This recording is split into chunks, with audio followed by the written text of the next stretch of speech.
Well, hello everybody. I wanted to give you a little demonstration just really quickly to walk you through a little bit how you would go about, first of all, gridding your photo as well as gridding your actual piece of paper in your sketchbook for your shoe drawing. So, your photograph, if you print out your photograph, one thing that I would recommend that you do is to print it out at least 4 by 5. I'd probably print it out a little bit larger than that. You're welcome to crop your photo even further. You're also welcome, and I don't know if y'all can see, but you're welcome to add on to your drawing. I just added on a little bit to this pole right here just to make it a little bit more interesting composition. So it just depends on what you guys want to do with that. The main thing is, you don't want a whole lot of background in your photo. You want it to focus more on the shoe than anything else. So what I am recommending in your instructions, and this is what I would do if I was you guys, is to measure it out and draw a 1 by 1 grid just all the way across and up and down. And if for some reason your format right here is not a whole number, or if it's a little off, what could happen is one of the grids on the edge might be smaller, or it may be bigger than the 1 by 1 grid that you guys are doing. So you'll do that with pencil just in case you mess up. And what you'll end up doing, and I actually have attached on Schoology, I actually have these little viewfinders, and your first viewfinder is going to be a 1 by 1, and so you'll see this. I don't know when you print it out if it'll actually be 1 by 1, but this is basically the same as what you're going to see. What I did was I put little tick marks right in the center sections of this thing. So number one, when you go, and you're going to go from the very top and just keep on going as you draw, and then after you draw this first row, you'll end up drawing your second row and continue on. But as you draw, say for instance, you may be focusing on this little pole, and there's a part of the shoelace and then part of the shoe right here. If you're having a difficulty really in seeing what you're trying to do here, let's just say this 1 by 1 is way too big for you to try to replicate that on your drawing piece of paper. One thing that you could do with this, and I actually have a 1/2 by 1/2 inch grid right here cut out for your viewfinder, and you see where you got these tick marks here and here.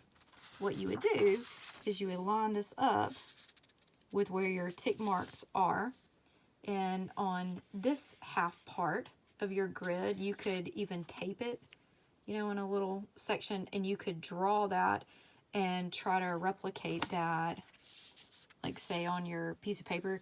You could even on your piece of paper take your ruler and like draw a fourth here, so you'll know where that little section would be when you're drawing it. Now if this is still too big, let's just say for instance, and I'm going to move this down, we're going to do a little bit more complicated part of this, so let me zoom in right here. So we all know this right here is real complicated. I mean, there is no arguing with that. So you see this tick mark, this tick mark, this tick mark. What I can do is in that little corner, I can line that up, and I can zoom in on that little part, and like for instance on this is not in the right place right here, but this is in the frame. What you would do is you would have your little grid. You could draw, that's not a half, You have to actually measure it. And you could draw, like, further divide it into the sections and replicate what you see here, like right there. Also, if this is too big, this 1/2 inch by 1/2 inch, one of the things that you could do to it is, I have a 1/4 by 1/4. This is a 1/2 inch section, so I fourthed it right there. You could take that, and I would recommend you taping this to your surface right here, just a little bit. And then you could take this and further, let's see here, let's zoom in on an area that y'all can see.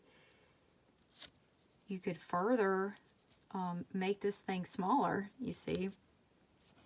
And then what you could do when you're actually trying to draw this right here, you could, like, let's just say, for instance, you would take your ruler, and I know I'm being a little careless here. I'm not totally measuring this the way that I probably should.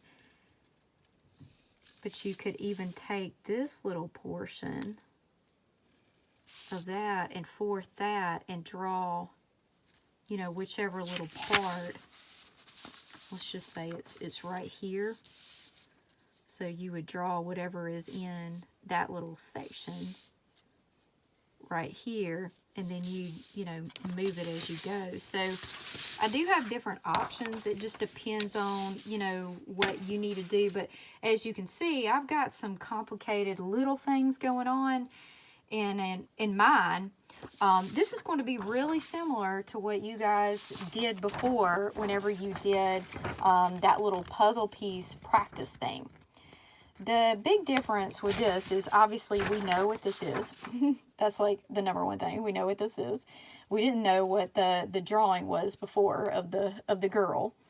And the girl, by the way, was it was a replica of a Liechtenstein print that was done.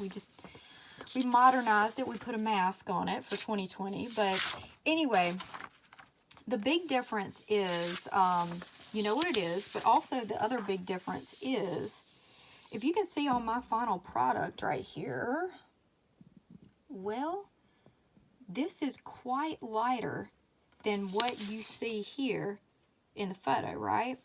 So on this one, you're still going to be shading in just like you did with the girl with the mask on, the crying girl. But you're going to definitely make this thing lighter than what you see. You're going to, you know, copy what you see with the darks and all that, but it will be lighter just simply because you're going to be adding markers and different media to this later on. So just to understand that. When you guys decide on a size for your actual final, the main thing that I would think about when you're actually drawing your sketch, think about the detail. What I had to do, I had to enlarge this just simply because the detail that I saw on my photo. So I had to make this 1.5 sizes bigger than what you see in the photo.